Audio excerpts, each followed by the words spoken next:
Intel didn't just lose money, it lost control.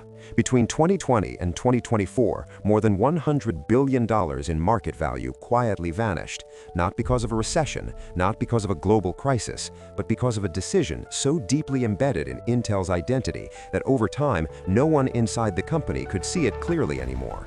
And by the time they finally recognized it, it was already too late. Because this wasn't a normal decline, it was something far more dangerous, a slow, structural collapse of one of the most powerful monopolies in technology history. At its peak, Intel wasn't just a leader, it was the system itself. Nearly every data center CPU in the world ran on Intel. The company controlled around 90% of the market, an almost unchallenged dominance.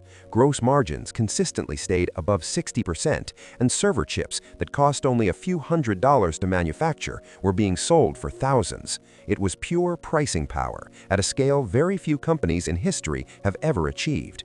An empire built on two foundations, the x86 architecture and complete control over manufacturing.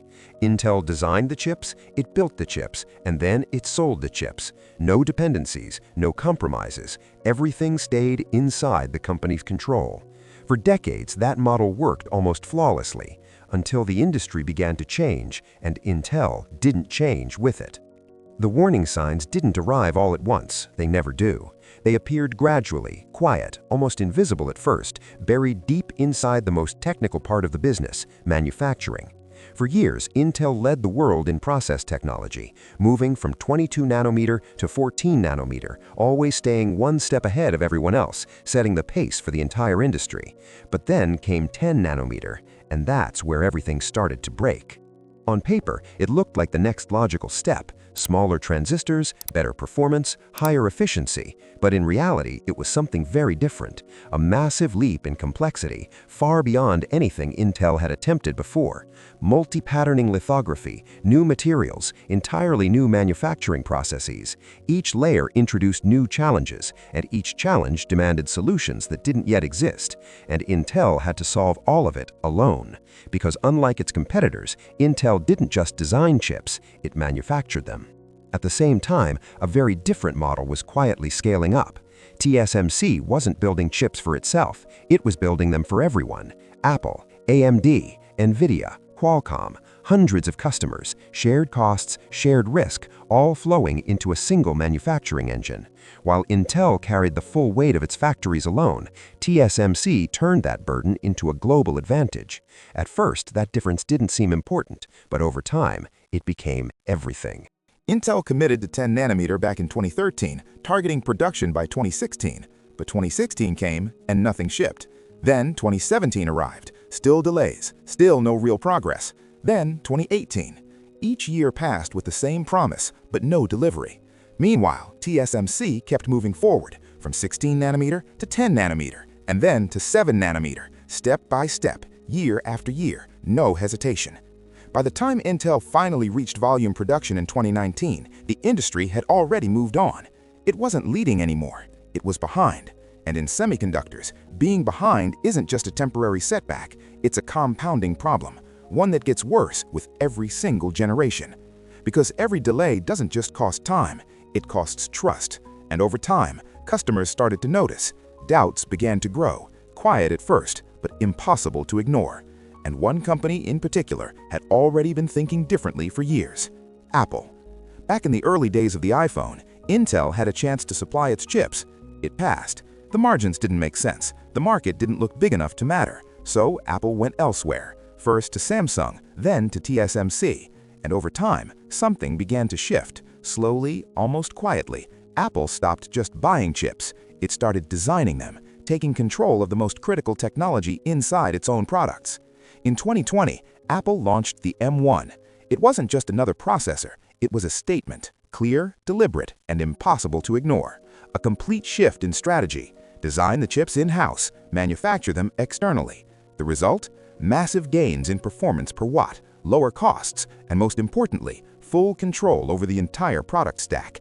And just like that, Intel lost one of its most important customers, a customer it once had the chance to secure and let slip away. But Apple wasn't alone. Around the same time, something else was happening, something just as important. A company that once had been on the edge of collapse was starting to come back. AMD. By 2015, AMD was barely holding on, market share stuck in the low teens, limited cash, and no clear path forward. For many, it looked like the end. Then came Zen. But Zen wasn't just a better chip, it was a better strategy. Instead of building large, complex processors, AMD broke them into smaller, modular pieces, chiplets, easier to manufacture, higher yields, lower costs, and most importantly, they didn't build them themselves. They used TSMC. That decision changed everything, because while Intel struggled under the weight of its own factories, AMD scaled rapidly using someone else's. By 2018, AMD had already secured advanced 7-nanometer capacity. By 2022, its data center revenue had surged into the billions, growing faster than anyone had expected. Margins climbed, confidence returned, execution improved, and market share followed. Step by step, the gap began to close, and for the first time in decades, Intel had real competition. But the deeper problem wasn't AMD, it was the model itself. Intel was spending more to achieve less. Billions were being poured into manufacturing, costs kept rising, yields kept falling. The more the company invested, the harder it became to deliver results. At one point, over $10 billion had gone into 10-nanometer alone, and still delays. No breakthrough, no recovery, just time slipping away. Then came 7-nanometer, another setback, another delay, and this time, something inside Intel began to shift.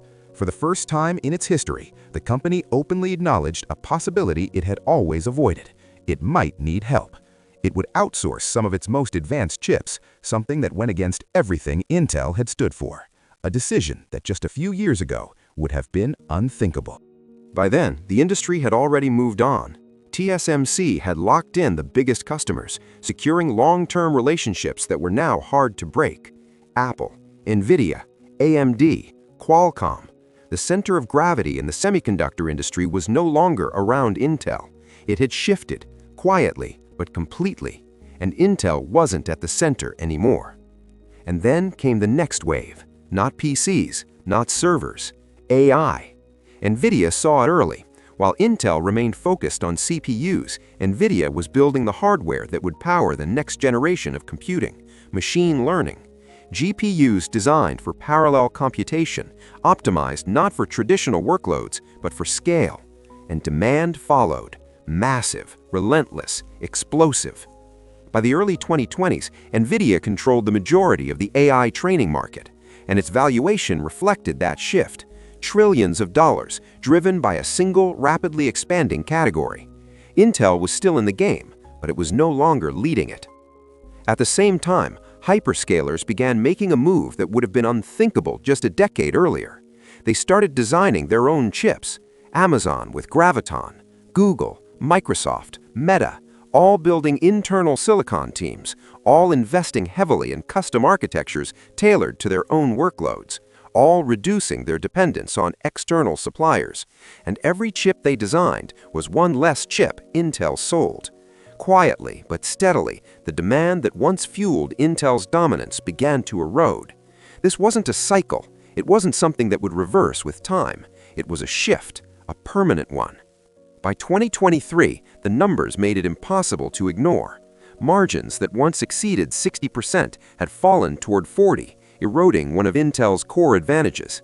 Data center revenue was declining, even as the overall market continued to grow. Return on invested capital dropped sharply, efficiency weakened, debt increased, costs kept climbing, and for the first time in decades, Intel didn't look dominant, it looked uncertain. That's when Pat Gelsinger stepped in, a veteran, an insider, someone who understood what Intel used to be and what it had lost. His plan? IDM 2.0, a massive bet on rebuilding Intel's manufacturing leadership from the ground up. Tens of billions of dollars committed, new fabs planned and built across the United States and Europe, a direct challenge to TSMC. But this time, the conditions were very different. TSMC wasn't just another competitor anymore. It had become the foundation of the entire semiconductor industry. Decades of experience, deep entrenched customer relationships, fully utilized capacity, an ecosystem built over time and reinforced at every level. Intel wasn't just trying to catch up on technology, it was trying to rebuild an entire ecosystem. And that takes more than money.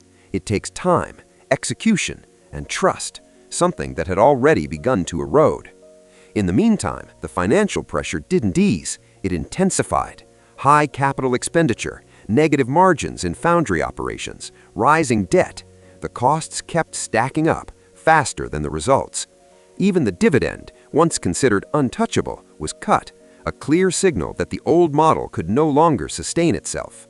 Inside Intel, the strain was becoming visible: leadership turnover, key talent walking out, productivity slowing down, the kind of internal friction that rarely makes headlines but always shows up in the results. Today, the industry looks very different. TSMC manufactures the most advanced chips in the world. AMD designs highly efficient processors. Apple controls its entire silicon ecosystem. NVIDIA dominates AI, and Intel is still trying to catch up. The company isn't disappearing. It still generates billions. It still plays a critical role in global technology. But the era it once defined is over.